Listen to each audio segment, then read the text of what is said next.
మంచిది. పౌలు గారు ఏథెన్స్ వచ్చిన తర్వాత ఆయన సువార్త దండయాత్రలో ఒక భాగముగా ఏథెన్స్ పట్టణానికి వచ్చినాడు. వచ్చినప్పుడు అక్కడ ఏథెన్స్ పట్టణములో విపరీతమైనటువంటి పరిస్థితులను గమనించినాడు ఆయన పౌలు గారు. విగ్రహారాధనతో నిండి ఉన్నటువంటి ఆ పట్టణం అంతా కూడా ఎన్నో జాతులు కలిగినటువంటి పట్టణం అది. అయితే చాలా మంది యూదులు కూడా అక్కడ ఉన్నారు. యూదులు ఉన్నారు, మిగతా అనేక రకాల జాతుల వారు ఉన్నారు. సేమ్ భారతదేశం లాగానే అన్ని అన్ని మతాల వారు అక్కడ ఉన్నారు. అన్ని రకాలైనటువంటి పూజలు చేసేవారు, అన్ని రకాలైనటువంటి నమ్మకాలు కలిగినటువంటి వారు అక్కడ ఉన్నారు. అది ఆయన అక్కడ గమనించినాడు. గమనించి చాలా మందితో వాదించినాడు. ఇంకా పైన మనం కొంత చూస్తే ఆయన దేవుని సంగతి కూడా వాళ్లకు బాగా తెలియపరుస్తూ వచ్చినాడు. మీరు తెలియని దేవుణ్ణి పూజిస్తున్నారు అనే మాట కూడా వాళ్లకు చెప్పినారు. అక్కడ ఆయనకు అక్కడ రాయబడి ఉందంట ఒకటి, తెలియని దేవుని ఆరాధించే పరిస్థితి అక్కడ ఉన్నది. అప్పుడు ఆయన ఏం చేశారంటే, మీరు ఏ దేవుడైతే మీకు తెలియదని మీరు పూజిస్తూ ఉన్నారో ఆ దేవుని సంగతి నేను మీకు చెప్తున్నాను అని ఆయన చాలా చక్కగా మంచి టెక్నిక్ అక్కడ వాడినాడు. తాను అంత పర్ఫెక్ట్ గా వాళ్ళకు చెప్పినాడు. 25వ వచనంలో మనం 24-25 వచనాలు చూస్తే, జగత్తును అందలి సమస్తం నిర్మించిన దేవుడు తానే ఆకాశమునకును భూమినికి ప్రభువై ఉన్నందున హస్తకృతములైనటువంటి ఆలయములలో ఆయన నివసింపడు. ఆయన అందరికి జీవమును ఊపిరిని సమస్తమును దయచేయు దేవుడు గనుక తనకు ఏదైనాను కొదువై ఉన్నట్టు మనుషుల చేతులతో సేవింపబడువాడు కాడు అనే సంగతి ఎంత బాగా వాళ్ళకి ఇది అస్సలు సంగతి అనమాట. వాళ్ళకి తెలియాల్సినటువంటి విషయం ఇది. దీనిలోనే వాళ్ళంతా కూడా తబ్బిబ్బై ఆరాధన, పూజలు, పునస్కారాలు చేస్తూ ఉన్నారు. సేమ్ ప్రజెంట్ సిచ్యువేషన్ మనకు కనిపిస్తుంది. ఇవన్నీ కూడా మనం ఇక్కడ చదువుతూ ఉంటే సేమ్ సిచ్యువేషన్. ఇప్పుడు కూడా మనం నిజమైనటువంటి దేవుడు ప్రభు యేసుక్రీస్తు ప్రభు, నిన్ను సృష్టించిన సృష్టికర్తల బాబు అంటే కూడా మన మాట నమ్మే పరిస్థితిలో లేరు ఇప్పుడు జనాలు. అయితే ఇక్కడ నేను ఒక వచనాన్ని, ఈ 30వ వచనాన్ని ధ్యానం చేద్దామని ఆశపడుతున్నాను. ఆ అజ్ఞాన కాలములను, అప్పుడు ఆ అజ్ఞాన కాలములను దేవుడు చూచినట్టుగా ఉండెను గాని ఇప్పుడైతే అంతటను అందరును మారు మనసు పొందవలనని మనుషులకు ఆజ్ఞాపించుచున్నాడు. ఆజ్ఞ అంట ఇక్కడ ఆజ్ఞ. ఈ వచనములు నేను ఆ మారు మనసు పొందుటకు ఆజ్ఞ అని మనం అంశం పెట్టుకోవచ్చు. మారు మనసుతో పొందుటకు దేవుడిచ్చిన ఆజ్ఞ ఇది. అయితే అజ్ఞాన కాలములు అంట. ఆ రోజులు ఈ వచనములో 3 విషయాలు మనం ధ్యానం చేసుకోవచ్చు. 1 అజ్ఞాన కాలములు, 2 మారు మనసు, 3 దేవుని ఆజ్ఞ.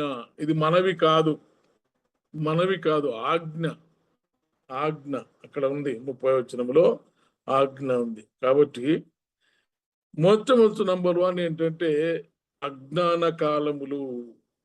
యోబు అంటాడు, యోబు గ్రంథంలో 7:1 భూమి మీద నరుల కాలము యుద్ధ కాలము వంటిది కాదా అని అంటాడు. భూమి మీద నరుల కాలము యుద్ధ కాలము వంటిది కాదా అంటే యుద్ధము జరుగుతున్నటువంటి పరిస్థితి. యుద్ధములో మనం ఏ రీతిగా ఉంటామో నరుల కాలం, భూమి మీద నరుల కాలం కూడా యుద్ధం చేసినట్టే ఉంటది కదా అని యోబు గారు మాట్లాడుతూ ఉన్నారు. కాబట్టి భూమి మీద యుద్ధము చేసినట్టే మానవుడు బ్రతుకుతూ ఉన్నాడంటే యుద్ధము చేసినట్టుగానే ఉంటది అనే మాట చెప్తూ ఉన్నాడు. ఇక ఈ 17వ అధ్యాయం 23-24 వచనాలు చూస్తే, దేవతా ప్రతిమలను పూజించటానికి అజ్ఞాన కాలములు ఏంటివి అని దాని కొరకు నేను మాట్లాడుతున్నాను, ధ్యానం చేస్తున్నాం మనం. దేవతా ప్రతిమలను పూజించటం అంటే విగ్రహారాధన పెరిగినటువంటి పరిస్థితి ఇప్పుడు మనం గమనిస్తున్నాం. ఈ సొసైటీలో, మనం ప్రజెంట్ సొసైటీలో విచిత్రమైనటువంటి విగ్రహారాధనలు మనం చూస్తూ ఉన్నాం. కొత్తగా పెద్ద పెద్ద విగ్రహాలు చేసుకొని వాటిని ఊరేగించడము, వాటిని మనం ఇప్పుడు వెలుగులోకి జ్ఞానములోకి వచ్చి దాన్ని చూస్తున్నాం కాబట్టి మనకు అది అజ్ఞానం అనిపిస్తుంది. ఆ అజ్ఞానములోనే ఉంటే వాళ్ళకి ఏం కనిపించదు. మనకైనా కూడా అజ్ఞానము, అదే అజ్ఞానంలో మనం ఉన్నాం అనుకో, మనకి ఇది ఏం కనిపించదు. అదే జ్ఞానం అనే ఫీలింగ్ లో ఇప్పుడు జనాలు ఉన్నారు. ఒకరిని మించకూడదు. ఆ ఉచ్చి విగ్రహాలను ఆ వెహికల్స్ మీద పెట్టుకొని ఒక జీవించుచున్న మనుషులను కూడా ఊరేగించారు అంత గంభీరంగా. మనుషుల ఊరేగించు కనిపిస్తున్నటువంటి ప్రాణం ఉన్నటువంటి ఒక గొప్ప వ్యక్తిని కూడా ఊరేగించారు అంత విధానంలో. అంటే అది అజ్ఞానం, అది అజ్ఞానం, అది జ్ఞానం అక్కడ కనిపించడం లేదు. అజ్ఞాన కాలం ఇది. ఈ కాలం, ఇప్పుడున్న కాలం అజ్ఞాన కాలములు. ఇది 2వ రాజుల గ్రంథంలో కూడా ఒక మాట రాయబడి ఉంది, చేయకూడదని వేటిని గురించి చెబుతున్నా అవే మీరు చేస్తున్నారు. ఏవైతే మేము చేయకూడదని చెప్పినామో అవే మీరు చేస్తున్నారు. ఇప్పుడు జనాలు అదే జరుగుతుంది. వాక్యము ఆ కాలములో రాయబడిన వాక్యము ఈ కాలానికి అప్లై అవుతుంది, మరి వచ్చే కాలానికి కూడా అప్లై అవుతుంది. చూడండి, పరిశుద్ధాత్మ దేవుడు ఎంత ఎంత ఈ నాలెడ్జ్ని, ఎంత నాలెడ్జ్ని పొందుపరిచినాడో చివరి వరకు ఈ భూమి అంతము వరకు, ఈ మనుషుల అంతము వరకు కూడా ఈ వాక్యము సరిపోల్చదగినది. అప్పుడు కూడా రిలవెంట్ గానే అనిపిస్తుంటది మనకు. అంత అంత పకడ్బందుగా ఆ దేవుడు పొందుపరిచి ఇచ్చినాడు మనకు. కాబట్టి ఆ రోజుల్లో ఏం చేసినారంటే వాళ్ళు తమ పిల్లలను అగ్నిగుండములలో నడిపించడము జరుగుతుంది. ఈ 17వ వచనంలో మనం చూస్తాం అది. ఇక్కడనే 17వ వచనంలో ఏథెన్స్ సంఘంలోనే, ఏథెన్స్ పట్టణంలోనే, కాబట్టి సమాజ మందిరములలో యూదులతోనూ భక్తిపరులైన వారితోనూ ప్రతిదినము సంత వీధిలో తన్ను కలుసుకుని వారితోనూ తర్కించుచు వచ్చెను.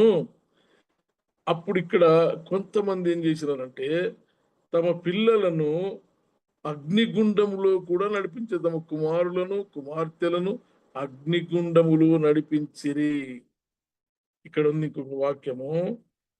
కాబట్టి ఇప్పుడు కూడా సేమ్ ఏమి చేస్తూ ఉన్నారో వాళ్ళకి తెలియదు, వాళ్ళకి అర్థం కాదు. అటువంటి పరిస్థితులు అన్నమాట. అజ్ఞానము, ఇది అజ్ఞాన కాలములు. కాబట్టి అజ్ఞాన కాలములను దేవుడు చూచి చూడనట్టుగా ఉన్నాడు. అప్పుడు అజ్ఞాన కాలంలోను దేవుడు చూచి చూడనట్టుగా ఉన్నాడు. ఇప్పుడైతే అంతటను అందరును మారు మనసు పొందవలనని ఆయన ఆజ్ఞాపించుచున్నాడు. ఆజ్ఞ ఇది. ఎందుకు ఆజ్ఞ అనంటే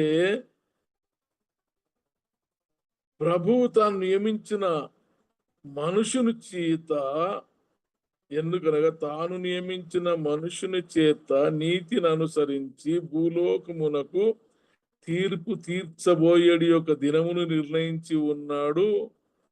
మృతులలో నుండి ఆయనను లేపినందున దీని నమ్ముటకు అందరికి ఆధారము కలుగజేసి ఉన్నాడు.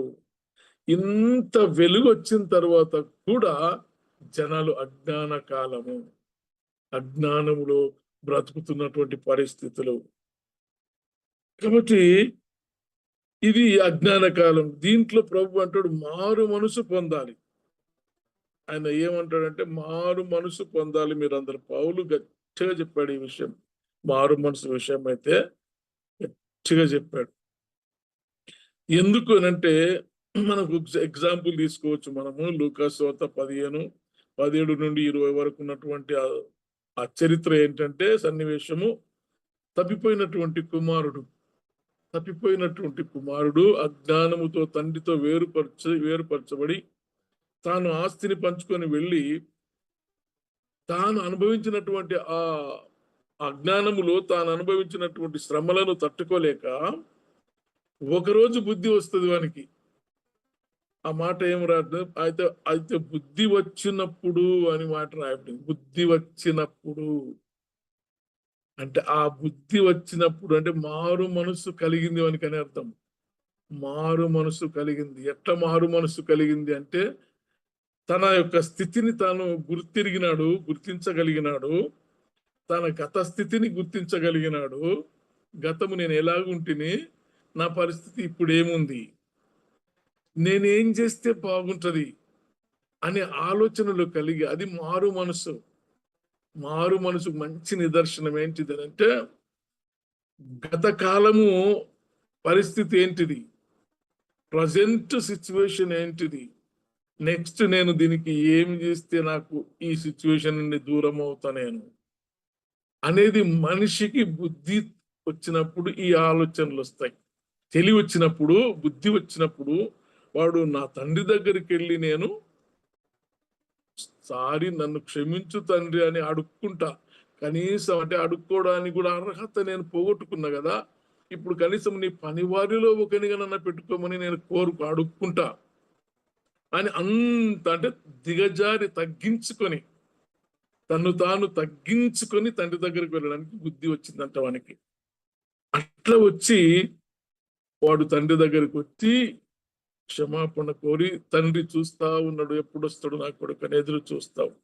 ఈ చరిత్ర, ఈ సన్నివేశం అంతా మనకు తెలుసు కాబట్టి నేను ఎక్కువ చెప్పను. కాబట్టి బుద్ధి వచ్చినప్పుడు మారు మనసు అనే దానికి ఇది నిర్వచనం తీసుకోవచ్చు మనం. గతము ఏమి ఉన్నది నాకు పరిస్థితి, ఇప్పుడేమి పరిస్థితి నాది, నేనేం చేస్తే దీని నుండి బయటపడతా, ఇది రావాలి ఆలోచన మనుషులకి. ఇది ఇది జ్ఞానం, ఇది జ్ఞానం. ఇది రాకుంటే అజ్ఞానం. కాబట్టి అజ్ఞానములో నుండి జ్ఞానంలోనికి ఎప్పుడైతే మనిషి నడిపించబడతాడో ఆలోచనలు వస్తాయి. ఇప్పుడు వాళ్ళకందరికీ ఇహలోక దేవత వారి మనోనేత్రముల గుడితనము కలగజేసిన కాబట్టి వాళ్ళందరూ కూడా అజ్ఞానములు బ్రతుకుతూ ఉన్నారు జనాలు. కాబట్టి దేవుడు అంటాడు మారు మనసు పొందాలని ఆజ్ఞాపిస్తూ ఉన్నాడు. మారు మనసు పొందాలి. మారు మనసుకు తగిన ఫలములు మీరు ఫలించాలని మనం ఇంకొక వచనం చూస్తాం. మారు మనసుకు తగిన మీరు ఫలములు ఫలించాలి. కాబట్టి ఈ యోహాను సువార్త 3:3లో నికోదేము అని ఒక్కసారి జ్ఞాపకం చేద్దాం. అది 3:3లో, యోహాను సువార్త 3:3లో నికోదేమస్ అంటాడు, ఒక్కసారి చూద్దాం ఆ వచనాన్ని, ఒక్కసారి చూద్దాం.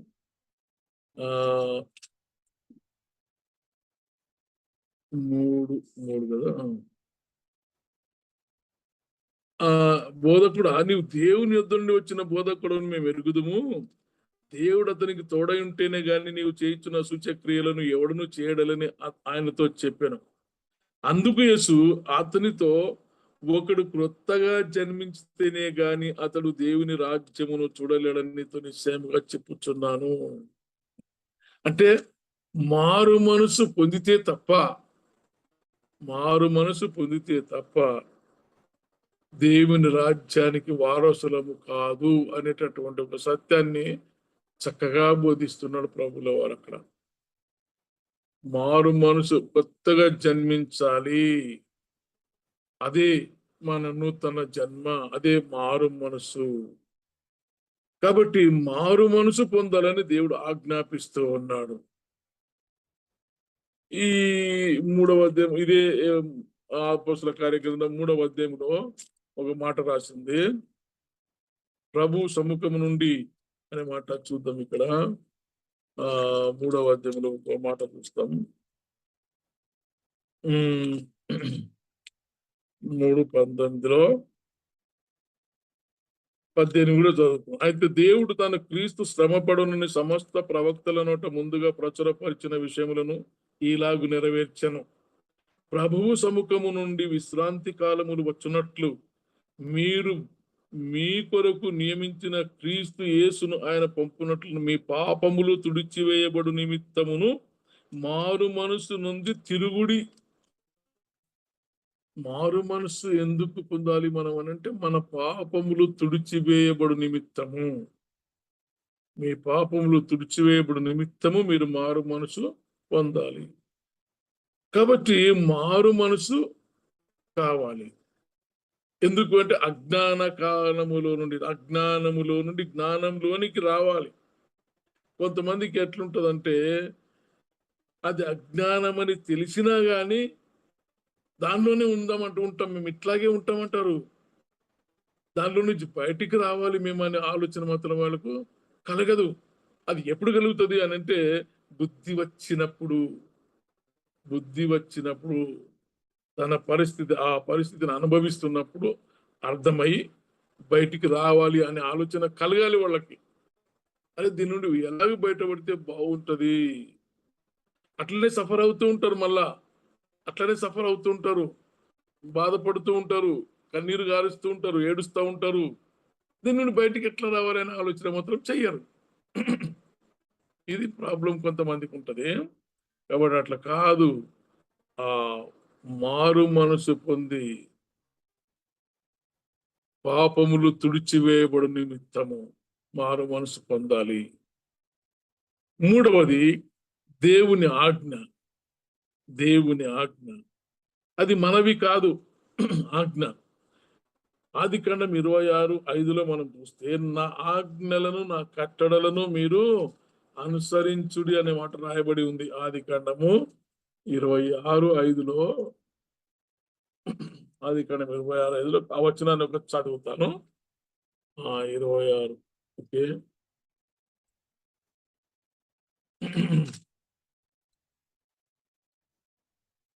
26:5 వచనము.